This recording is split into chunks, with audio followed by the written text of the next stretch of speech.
Hello, this is Scott. I'm going to be playing Surviving Mars. I did a test stream the other day, and it seemed to go okay, but I guess you could say this is my first real attempt at streaming playing a game, so kind of exciting. We'll see how it goes. Surviving Mars is a really cool open world base building kind of game. There's another game called Planet Base that's fairly similar to this, but it's not quite as good as this one. This one's just a little more detailed. But if you like other games like RimWorld, Factorio, Subnautica, or even like Slime Rancher or Minecraft even, you'll probably like this one. It's a pretty complicated game, so there's a lot to do in it, and when you're playing on Xbox it can be a little quirky about how to access things on the controller. So that's one of the reasons I wanted to do this. I kind of thinking in terms of what were the things I wish I knew when I started playing myself. There is a tutorial here, of course, that you can play. I'll cover probably a lot of that, but let's just jump into a new game. And the first set of decisions you need to make is kind of overall decisions about the mission. The first two things are going to be your mission sponsor and your commander profile. So each of those gives you kind of different stuff. And this is the left joystick moving this around. So the mission sponsor, if it's your first game, you'll probably choose this first one, which is very easy. It gives you the difficulty level and what each of these things do. If you've played games like this, you should probably see some things that might pop out that fits your style. We're going to play Japan, which is listed as hard. This is the one I've played the least. I've only played it a little bit, a couple times to prepare for the video. So we'll do Japan, and then commander profile. Again, each of these gives you some kind of bonus. The one I usually go to all the time is Inventor, because this gives you bonuses to your drones, and your drones kind of do everything. The other one I will frequently do is Rocket Scientist, and that one gives you an extra rocket, which is what you use to move things back and forth between Earth and Mars. And then you get shuttles right away. Shuttles are one of the big first things you want to get because they let you move resources and stuff anywhere on the entire map, whereas the drones have a certain range to them. But we're going to go ahead and go with the Inventor here. The colony logo is cosmetic. It's just the little icon that's on your rocket. We'll just kind of stick with Japan since that's what we chose. There's Japan, there's Japan. And then the mystery is kind of a subplot, so it's a story arc within the game. It won't start for a little while, so you're going to play a little while before the mystery will begin. And then there's certain things you have to do along the way to figure out the mystery. So it's just kind of a fun underlying subplot to the game, basically. I've played through them all, so I'm just going to choose random and we'll see which one we get. Rival colonies, you start with 3. No real reason. I've never really changed that myself. Basically, you have other colonies that are doing the same thing. They're trying to colonize Mars and terraform it. So we'll just leave that at 3. Game rules. So there's some game rules you can choose that give you some kind of a bonus, or they may give you a disadvantage. The difficulty level here with Japan starts at 280%. We're going to turn on some of these. Some of these are such a big bonus that they disable the achievements. Like this one you can say says achievements are disabled. There are up to 6 that you can choose where it won't disable the achievements. We're going to choose like 4 or 5 of them. So we'll do Prefab Colony, which just gives you kind of starting buildings to build your first colony. We're going to choose Fast Rockets. That just makes things move back and forth between Earth and Mars faster. We're going to do Fast Scanning. Part of the game is you have to scan the map at the beginning to see where everything is and where resources are, so this just makes that happen faster. We're going to go ahead and choose Increased Production. That just increases the base production of different things. We're also going to choose More Applicants.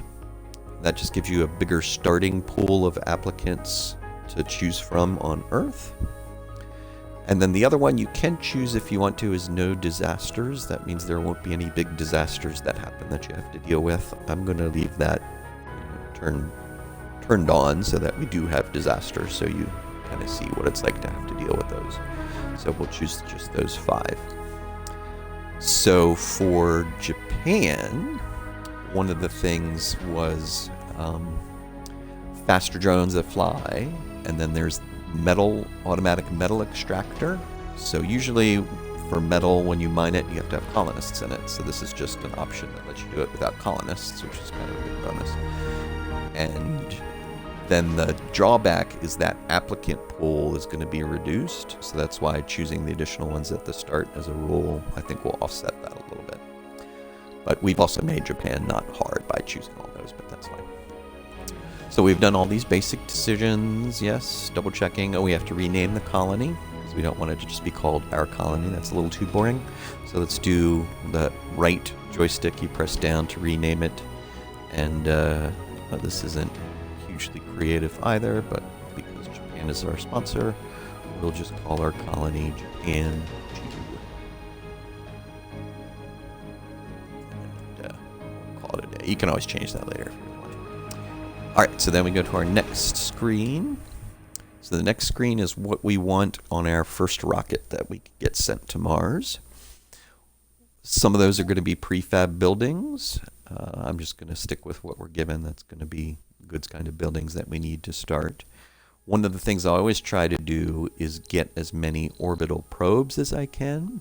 Orbital probes are really good at the very beginning because they let you see more of the map where you're going to, and you can better choose where to land your rocket for the first time. So I'm going to cut back on the RC Commander. We're initially given 2. We only really need 1 to start. So this is the left joystick, and then left and right with the joystick to add or remove. So we're going to remove one of the RC Commanders. That opens up more space. We can choose more orbital probes. So now we have 7. So we're going to go with that to start. So we'll do next, which is the X. And now we have to kind of choose sort of about where we're going to land. So this is all of Mars. We can move with the left joystick. It gives us different places. And then you'll see in the bottom left, it gives an idea of what the threats are and the chance for resources are. And then you have these little icons where you kind of snap in, and you can look at these. So let's look at some of these slotted ones and choose one. I'm kind of looking for something where it's a lot of concrete and water like this. And the metals aren't as good, but we have those automatic metal collectors, and that will offset that. Slightly bigger chance of dust devils. Dust devils are just tornadoes that fly around and can damage things. Dust storms affect the whole map, and those can shut down certain buildings for a while. Meteors are what meteors are. They will sometimes kind of land, and they could hit a building or a dome. And cold waves are the most annoying, so I don't really like to deal with those, but that's basically the temperature drops for a while, and other certain buildings shut down unless you have heaters. So we'll go with this one. So we'll start here. So we'll do X, and then we'll load into the map. So one of the big things to do is to manage passing of time, and that's going to be the D-pad and the time view and controls you'll see at the bottom left once this loads in, but you want to be ready on the D-pad to hit left to pause the game, because there's an awful lot of decisions and things to do in the game before we start making things happen. And some of the milestones and other goals may be based on doing something as soon as possible. So that's why you don't want to have a lot of time getting wasted at the very beginning. Welcome to Mars. So here's our opening little welcome message. So we'll hit A, and then right away we hit left on the D-pad to pause. So now it's paused. So that bottom left, you see there's kind of the 4 icons. So there's pause, and then there's 3 levels for time moving. So just regular, fast, and then really fast. And then there's that colored bar that's just shows the current day. So the days are sols. So we're in the first day, sol 1. And then the bar will fill up, and then once it's the end of the day, the bar will go away again, and it'll say sol 2, and then you're in your second day. So we're going to stay paused for quite a while we sort through all these other decisions. So in the top left, you have these little notification bars. So these are things that are going to pop up during the game. Usually if they're blue, it's kind of an informational thing, or sometimes you have to click on it. If it's green, it's usually kind of a bigger game concept thing. And then sometimes we're going to see red ones, and those are the ones you have to pay a little more attention to, because that usually means there's something wrong that you need to fix. So one of the first things we want to do is this one that says no active research. So to get into that notification menu there, it's the left bumper. So that highlights this one and tells you a little bit about it. Once you're in the menu, it's just left and right bumper to cycle through them, or you can use the up and down with the left joystick. So let's go into active research. And this is our research screen. So we have different tracks of research, and then we have to set a research queue. If you don't set the research queue, it sort of randomly applies it, and you want a little more control over that. The best ones to pick at the beginning of the game are usually things that either improve the research itself, so that you'll do it faster, or things that will improve your drones or mining of resources. Things that help colonists or the terraforming, not as important at the very beginning, because we won't be doing those for a little while. So let's look here. We're going to choose this one helps the drones. We'll choose that one. And this helps the extractors. We'll choose that one. And we'll choose this. So this one's already half researched because we earned some research right away. And then we'll just kind of choose these two. We might change these decisions, but usually like the first 5 you'll get really quickly. So let's exit out of this now that we've done that. And you'll see that kind of notification went away. Let's go do left bumper to get back in. Let's look at this terraforming hint just to get it out of the way, because that's just an informational thing. It tells you about terraforming. So that's gone. You'll get these messages about sectors being scanned, and it just shows what it is that came up. We have one sector scanned, which is that one you see with the little icons that we'll talk about in a second. You can activate it, and that zooms in on it. And here in the map, the right joystick up and down is kind of zoom and unzoom. Right joystick left and right spins the camera, and then the left joystick kind of moves around. So since we're in here, let's just talk about these icons. So this is a concrete deposit, and it's always surrounded by this yellow stuff. So this is where we harvest concrete. These little yellow icons are anomalies, and we'll send out our explorers to scan them. And when you scan them, you usually get something good. Sometimes it can be something not so good. This little one with the key means we're going to get new technologies to research. This is a metal deposit, so this is where we can go to mine metal. And then these little black rocks you see, they're going to be metal deposits that are just on the surface. So we don't need to use something to mine them, but the drones can pick them up and other vehicles can pick them up to use them to build things. So let's zoom back out. So with the right joystick, you zoom all the way out, it will stop. You have to let go again and then hit down again, and it will zoom back out to this big map. That's probably the easiest way to get here. So let's dismiss this sector scan information because we looked at that. It's also going to tell you as you find anomalies. So we have the one anomaly. You can pretty much just dismiss these. If you click on it, it just takes you there like that, which is where we just were. So let's dismiss that one with the anomalies. Now, milestone. Let's talk about that one next. So there are milestones in the game that you get. These are just different events that happen. We started off getting one because the sponsor we chose had a breakthrough technology, so that's why we got that one just right away. And then some of these you have to actually be the very first one to do it, even among your rivals, like first human on Mars. That you only get that if you are the first person that gets the human to Mars. If one of your rival does, then you won't get that. You won't get the research bonus. It should be relatively easy to pretty much get all of these. The one that's the biggest challenge at the beginning is that finding water one. So the find water on Mars, if we happen to not get that in the initial sectors we scan, then another colony could end up getting that one. So let's back out of that. So that leads us into scanning the sectors. So we have this 10 by 10 grid, so that's 100 sectors. And as you move around with the left joystick and highlight the different ones that need to be scanned, it gives you the size of the buildable area, and then the chances of certain kinds of resources being there. We have the orbital probes, which let us instantly scan them, and then we have to choose an order for them to scan over time, and we got the fast scanning, so that'll go fast. With the 7 orbital probes, I'm going to look at kind of 3 different areas a little bit, and then we're going to pick which of those 3 looks the most promising and scan a little bit more around it. So let's choose one more that's next to this one we've already scanned, and I'm just looking to see which one has the most buildable area or chance of resources. We'll go with this one. It says buildable area 100 and concrete and metals. So this is X to use the orbital probe. All right, so we've got 2 new icons. So this one with the $sign, that's rare metals. And when you harvest those are the ones you can either sell back to Earth to get money. They can also be used to make electronics.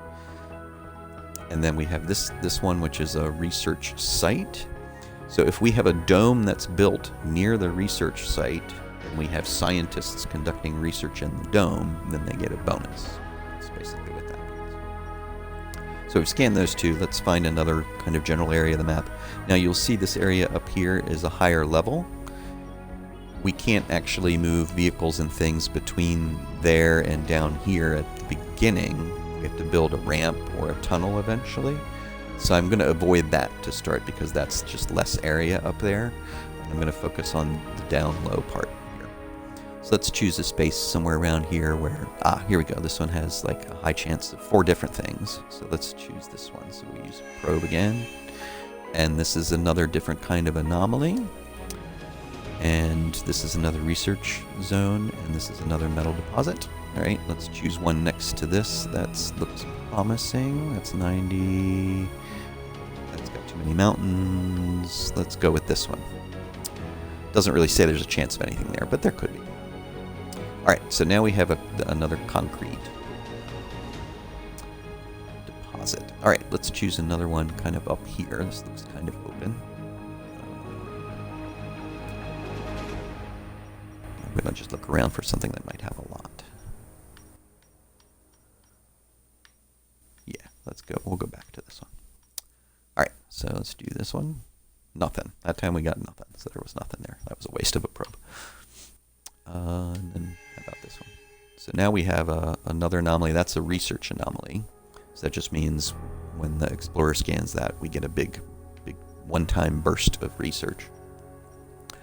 So we have these 3. We still have 2 probes, so we have to pick the most promising looking landing spot of these 3. And we usually want it to be near concrete and preferably near water if we can. Now we didn't find any water resource nodes yet, so hopefully we'll get that soon. This one has concrete. And this might be good because we're near the research, so we could do a dome near that and also close enough to mine those rare metals. So that's promising. Down here we have the concrete, and we just have, again, we have regular metals and another research site. I think of these 2, I'm leaning towards this one with the idea of landing somewhere over here near the concrete to get things started, and then we'll plan to do the dome here unless we get a better option that comes along.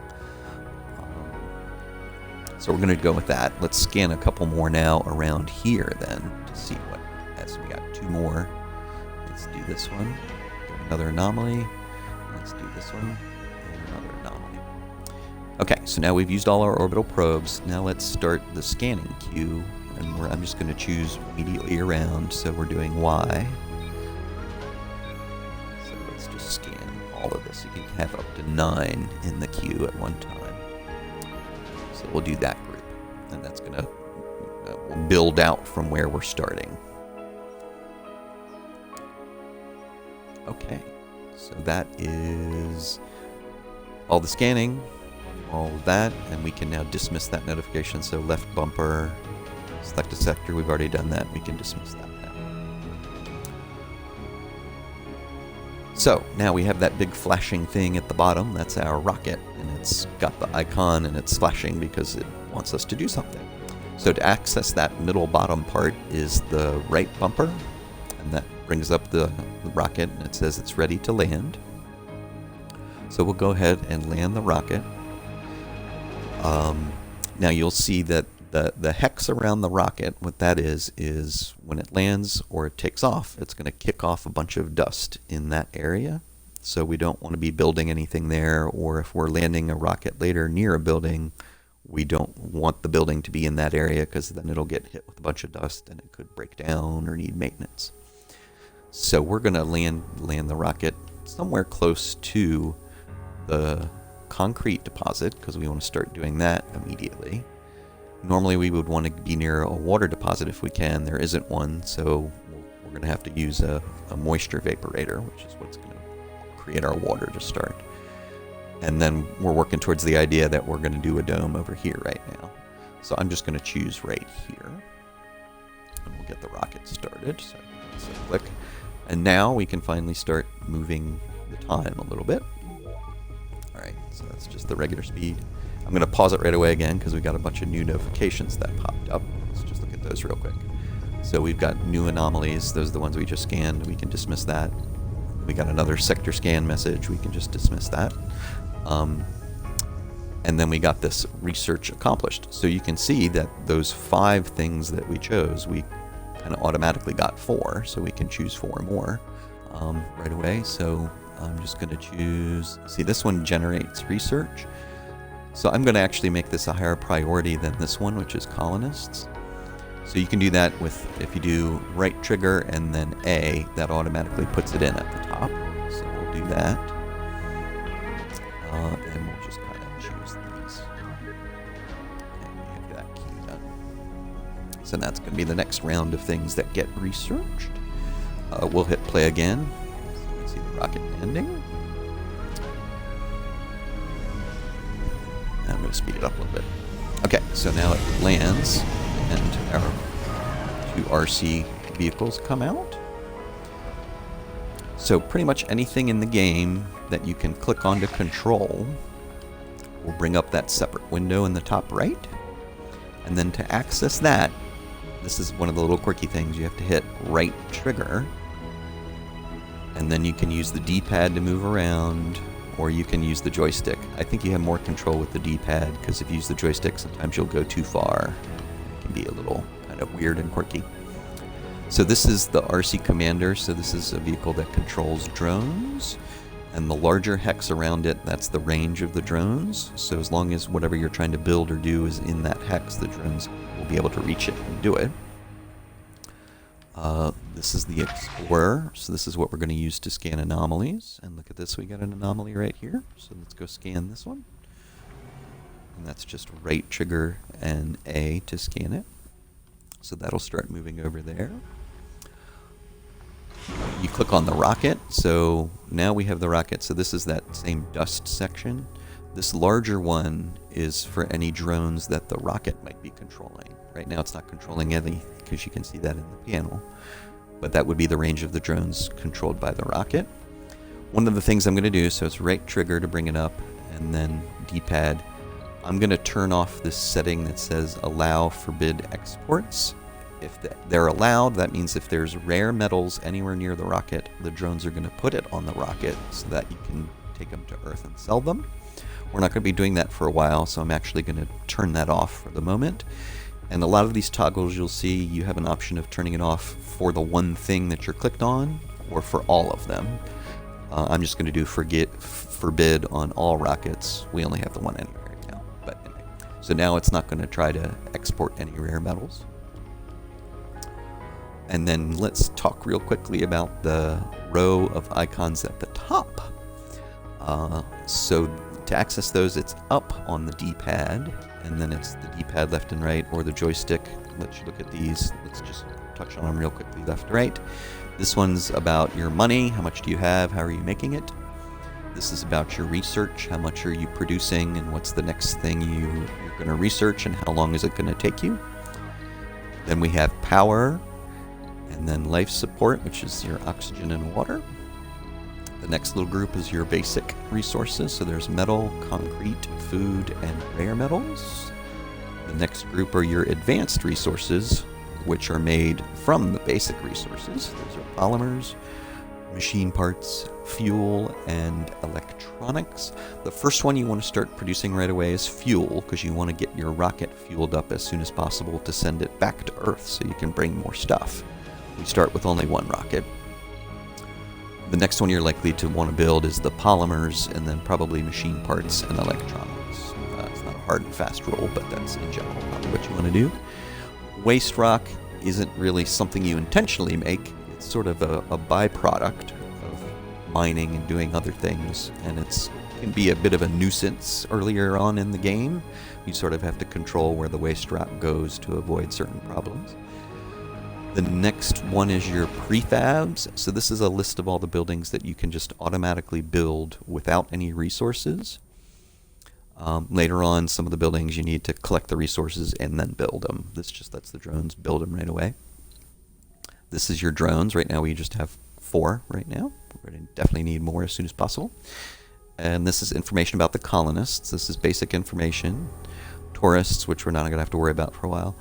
And then kind of living arrangements. Do you have any homeless colonists, that kind of thing? And then jobs. So there's colonists have specialties, which work better in certain buildings. And do you have any that are unemployed? That's a problem later on when the colony gets big. And then these last 4 are your terraforming. So the goal is to get a breathable atmosphere. So you have to work on atmosphere, temperature, water, and vegetation. That's the quick rundown of those. The last thing to talk about before we start actually building stuff is the menu, and that is the left trigger. And the first one is the build menu. So this is the build menu. These are different things you can build, and the bumpers kind of cycle through those. You can actually get to the build menu faster just backed out all the way and hitting Y. That takes you right there. The next thing is the map overview. That just takes you real quickly to this one, which we have already seen. I think it's easier to do that zoom in, zoom out thing. Resupply. So this is a key screen. This is where you control rockets coming and going from Earth and bringing passengers and other materials and things. This research just takes you to this research screen, which we've already seen. The planetary view goes back to the planet view of the whole planet. These are the rival colonies. We can see where those are now. Eventually we're going to have different anomalies that are on the planet, which let us make expeditions to go explore them and that kind of thing. You have your mission profile. So these are goals that are specific to the sponsor that you chose. You want to look at these early. Sometimes the goal is something that needs to be done in a certain amount of time. We don't have any like that here, so we can be a little more relaxed. If you do have one that has to be done by a certain sol, then you should think about that as part of your decisions that you make. And each time you get one of those, you get the bonus there. Like once we have 6 sensor towers, we'll get 15 drones. Command center. So if you like graphs and spreadsheets, this is going to be your screen to go to. It lets you look at different things about the colony. One of the big ones will be the colonists. Once we get them, it lets you sort through colonists and look for certain colonists and move them around. Milestones, so that's that list of milestones that we talked about. Radio just lets you change the background music, and then the encyclopedia takes you to kind of detailed information about anything in the game, pretty much. So, I think we finally touched on all the controls, the quirky bits about them. Our rocket is landed. So, now it's time to actually, gosh darn it, start building stuff.